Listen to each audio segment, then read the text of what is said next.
Coach, this overall, this how would you just describe this your first season here with the Thunder? Well, myself personally, I think it was a great experience, personal growth, working with a great group of guys. I think the front office working with Sam has been terrific.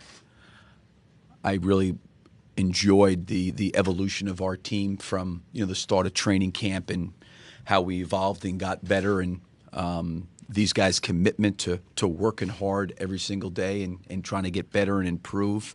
I thought we came together as a team. I thought we got better as the year went on, and then obviously to see so many guys play well late certainly I think gives me great hope and optimism going forward.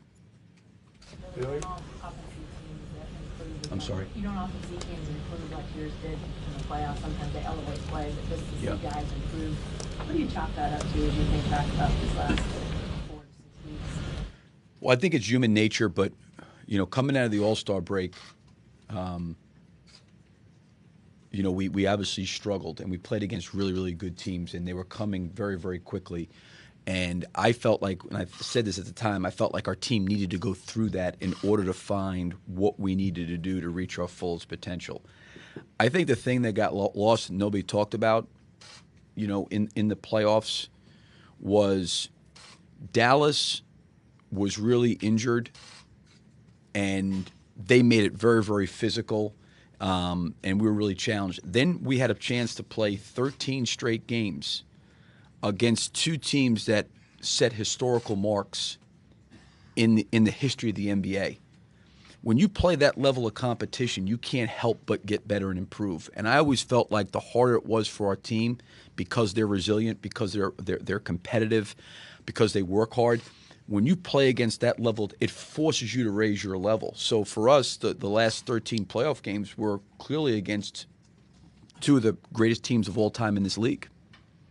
Billy, you said the other night that what you're most excited about is the kind of sustaining the habits that you guys were able to build over the course of the season. Can you kind of lay out some of the characteristics of your team that you saw develop and grow that you want to kind of initiate again in training camp coming up? I really felt like as we were going through, and again, this being my first year, me getting to know the players getting to know me, there's a transition, there's an adjustment period, but the way these guys were open-minded all year long to want to get better, to try to improve, to work was really good. We've got an opportunity to utilize what happened here this season and transfer it into next year. But we got to utilize it in the correct fashion in order for us to grow and develop. And I think the first thing you have to do is you have to have a high sense of humility in terms of really looking at it for what it was and how do we improve and how do we grow and how do we get better from this. And then being able to come back next year and take the things that helped us evolve into a team that was playing very well at the end of the year and try to pick up from that point and try to continually grow and evolve again.